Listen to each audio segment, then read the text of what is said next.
প্রিয় দর্শক, আসসালামু আলাইকুম। আকিস কিচেনে আপনাকে স্বাগতম। আজকের পর্বে আমি আপনাদের দেখাবো ময়দা দিয়ে ঘরোয়া উপায়ে কিভাবে নরম তুলতুলে বাটার নান তৈরি করতে হয়। ভিডিওটি না টেনে সম্পূর্ণ দেখবেন। আশা করি রেসিপিটি আপনাদের ভালো লাগবে। চলে যাচ্ছি মূল রেসিপিতে। বাটার নান তৈরি করতে প্রথমে নিয়ে নিচ্ছি 7 কাপ ময়দা। আটা দিয়েও তৈরি করতে পারেন, তবে ময়দা দিয়ে করলে বেশি ভালো হয়। এবার দিয়ে দেব 2 টেবিল চামচ ইস্ট, দিয়ে দেব 7 টেবিল চামচ চিনি। এখানে চিনিটা বুঝে শুনে দিবেন। এখন দিয়ে দিব হাফ চা চামচ লবণ ও 30 গ্রাম গুঁড়ো দুধ।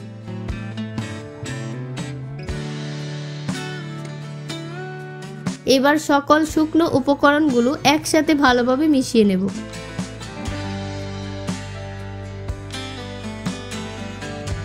এবার শুকনো উপকরণের সাথে অল্প অল্প করে পানি মিশিয়ে ডো তৈরি করে নেব। এখানে আমি হালকা কুসুম গরম পানি নিয়েছি।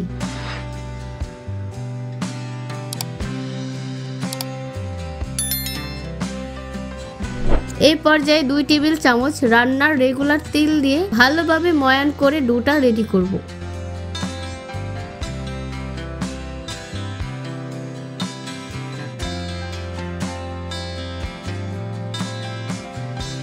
এবার হাতে সামান্য পরিমাণ তেল লাগিয়ে ডোটার উপরে তেলটা মেখে দিব, ফলে ডোটা সফট থাকবে। এবার এই ডোটা ফুলে ওঠা পর্যন্ত ঢেকে রাখতে হবে। এমন ভাবে রাখতে হবে যাতে ডোয়ের ভিতরে বাতাস ঢুকতে না পারে। এবার গরম কোনো জায়গায় এটাকে 1 ঘন্টার জন্য রেস্টে রেখে দিব।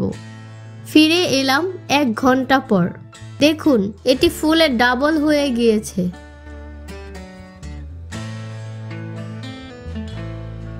এবার সামান্য ময়ান করে রুটির আকারে কেটে নিব এবং আলতো হাতে রুটিটি বেলে নিব।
এবার গরম করা প্যানে রুটিগুলো ভেজে নেব।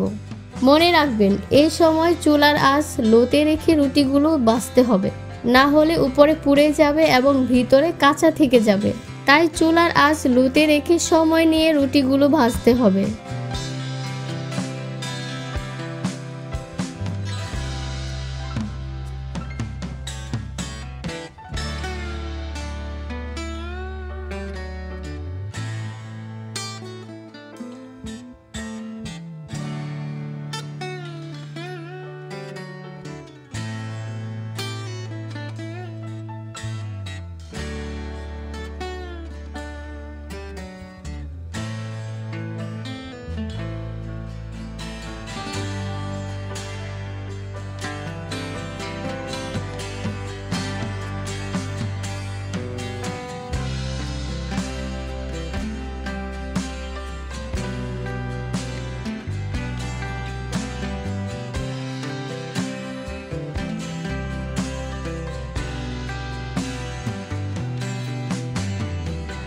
এবার রুটির উপরে সামান্য বাটার লাগিয়ে দিব।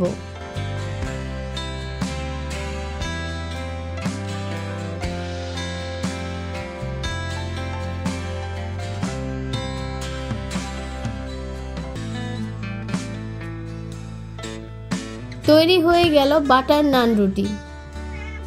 সবজি বা মাংস দিয়ে এটি হতে পারে বিকেলের নাস্তায় আপনার পছন্দের একটি রেসিপি।